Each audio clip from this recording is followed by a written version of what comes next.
Good morning, everyone. Everybody set? Okay, good.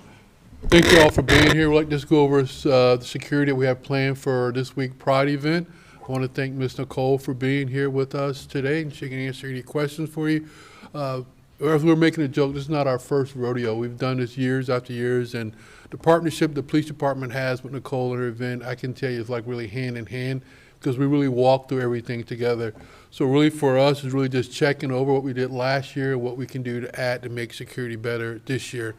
So the Pride Parade will be this Saturday. We're hoping that everyone comes out. We're expecting over 100,000 people to watch this event during the next 2 days. We will have our state, federal, and local partners with us at this event. You will see marked police cars. Hopefully you won't see the detectives in plain uniform. We'll have camera surveillance. We'll have every type of surveillance possible, because we want this to be a safe event for not only the people that are participating in the parade, but the people that are coming out in the parade. What we want to say, and I'll step over to the map here in a second, the route is reversed this year. So we'll be going, instead of going to the airport, it'll start at the airport and then end up at the Vinoy Park area.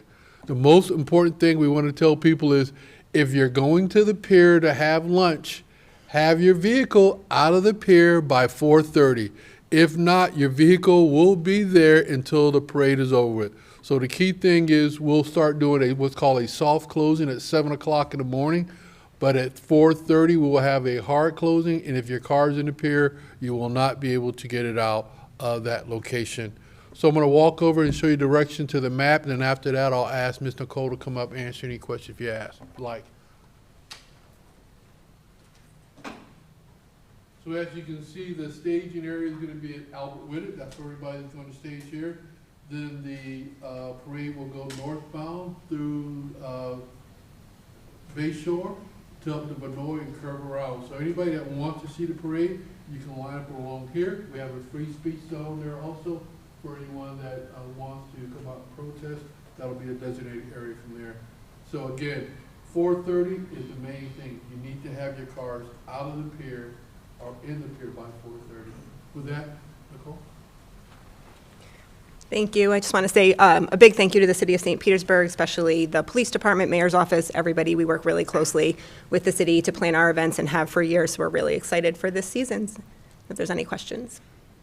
Yeah, so we got an email saying that there was actually going to be a dress code, only like 1.5 inches of cleavage allowed, only a certain amount of midriff, and shorts have to be fingertip length.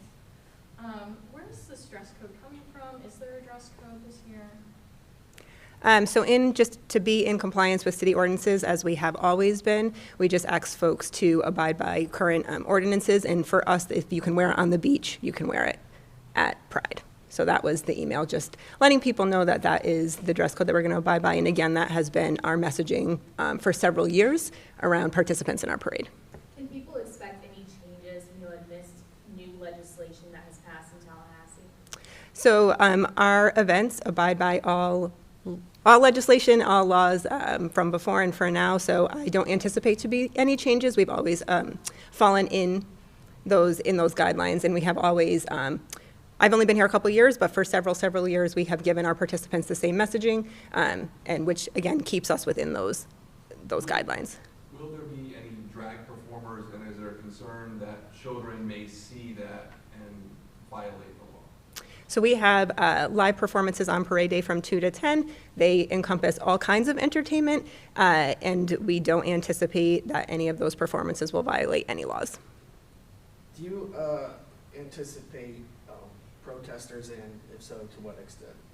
There are protesters at the parade every year, so I would say that they'll probably be there again this year. And in terms of us as organizers, that is not something we don't engage in. We don't really spend a lot of time over there, so I don't really have any sort of answer for what that will look like. We just have the free speech zone that PD helps us set up, and they're free to be there. Can you speak to just how important this year's Pride Parade Absolutely. is compared to other years? Yeah. So in terms of the legislation that is happening in Florida and around the country, it is more important than ever for folks to show up to support the LGBTQIA community. That includes folks within the community, allies, speaking for myself and St. Pete Pride, we 110%, there is nothing wrong with being queer, with being trans, there's nothing wrong with drag. This is a part of everyday life for so many people around the country, and we just encourage anybody who isn't sure what drag looks like, who maybe isn't sure what a Pride celebration looks like, to come on down and celebrate us. It is an all-ages event. It is family-focused, family-friendly, always has been, always will be. And just to your point, now more than ever, we need support from folks out in the community. How important is this event to the city of St. Petersburg? You know, it's one of the largest events, you know, here in our area. And again, thousands and thousands of people are expected to come. You know, you've gotten a lot of support, obviously, from the mayor with the flag raising. But, you know, just how important is this event for the entire city? I don't know if you want to speak for the city. It's very important. And our key thing is just to make sure that this is going to be a safe event. It's very good for the economy here. People get a chance to see our city. So we just want to make sure, just like any event that we have in our city, that we make it safe. And again, like under the mayor's direction, that we want people to come. We want people to come to Nicole's event. Like, this is the largest one in the Southeast. Is there a reason why it's reversed this year? Well, we just thought it was better for traffic and planning. It just, like I say, each year we have it, we say, okay, it's better for a staging area to start at the Albert Whitted, so we can line everybody up. We can check out all the floats just to make sure they're safe, and then we can just step off from that point. Now, why is there, you know, this need to have, you know, not just local agencies, also state agencies, but also bringing in federal agencies to help, you know, support and keep this, you know, a safe thing to attend? Okay, like I said, we've done this year after year. I'm just telling you, last year we had all our partners. The year before that, we had all our partners. So just because we're adding a federal agency, I just said that because, again, the federal agency was there last year, the year before that. For the past 9 years that I've been here, it's always been those 3 partners. What is normally your biggest concern when it comes to, you know, there being such a large event in the city? Anytime we have a large event in our city, the biggest concern is safety for the people that are attending the event and the people that are in the event. So whether it's opening day at the Rays game or MLK parade, it's always safety. Each and every day, that's what the police department worries about, is safety in the city. Any tips that you can give to people who may be attending this for the first time? What should they know? Sure. So the biggest thing is we want people to come out to see the event, but if you see something, say something and do something. So if you see something suspicious, please dial 911 or use our tips line so we can make sure we can check it out and make sure, again, that the event is safe for everyone that is attending. What was your biggest, I guess, area or problem that you had last year or safety concern that, you know, you don't want to see a repeat of? I hope we have the same thing we had last year. We had no issues last year. So the year before that, no issues. So that's what we want to continue to have, no issues at this event. In the last year, has there been any issues with incidents against LGBTQIA identifying people in St. Pete? No, we've had people that have come here and protest, but again, everybody kept their distance. Everybody stayed a safe distance away from each other. So again, in the past 9 years, we've had people come here and protest, but at the same time, people have been very respectful of each other, and that's what we expect out of this one. We're not going to tolerate anything else but that. Have you heard any online chatter, any kind of intelligence or anything that, in light of everything that's going on with the political climate, that, you know, people could be looking to come here and you know, cause a disturbance? Well, we like again, we monitor every event that we have here, so we'll be looking at that. If we do see something like that, we're going to address that as we see fit for that. Ma'am, one more question for you about back to the drag queens. You had mentioned there will be live performances from 2 to 10. I'm just curious, will there be any on actual floats? So St. Pete Pride isn't responsible we don't program the floats. Each individual entity programs their own floats. So they are free to do whatever they would like, again, as long as it stays within the confines of the law. What if it does not, what if they show up and it goes against rules that legislation passed? Yep, we've reached out to all of our performers and are pretty clear on what is and isn't allowed. And again, this is not any different than years past. They all receive the same etiquette information when they register, and it has not changed from years past. So if there is anything that seems like an issue, we will be partnering with PD to help sort of sort that out and make sure that that we follow all the laws and legalities that we need to. And we know several other groups across Florida, you know, canceled their Pride events, obviously because of the legislation. Why did you guys decide to keep your event going?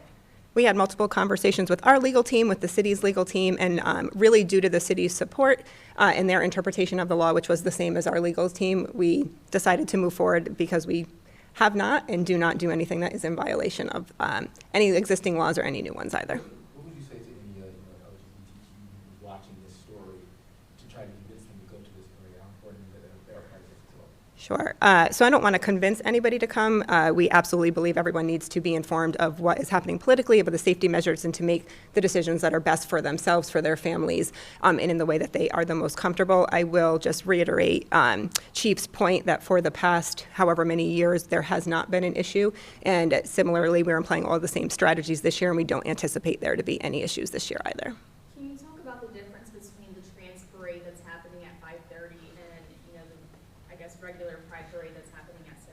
Sure. So the Trans March is an opportunity for members of the trans community and their allies to have their own time to march and their own opportunity to express how they are feeling in this moment. And that leads off from Benoit and marches up towards the start of the parade at Albert Whittard. So at that point, the folks that march have the opportunity to either join a parade contingency if they are, or to head back for the rest of the event.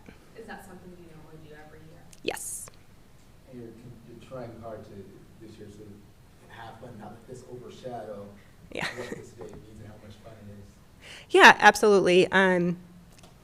In terms of St. Pete Pride events, this is our 21st year, so we've had 20 years, minus COVID, years of just successful events celebrating the LGBTQIA community, celebrating the city of St. Petersburg and their support for us. And that was our goal going into this event. We built in some contingency plans just in case. Fortunately, we haven't had to use them, so we're just really, really excited to be able to host these events safely in partnership with the city and to provide an opportunity for the community to come out and celebrate who they are, which right now is just so desperately needed. And what are those built-in contingency plans? Well, thankfully, we didn't have to use them, but we had some partners with some private land that were open to letting us host a smaller version of Pride on them if we had to go that route, but we did not have to. Chief, will police officers be watching the people on the floats, potentially a drag performer? Could there potentially be an arrest if one of those performers crosses a line?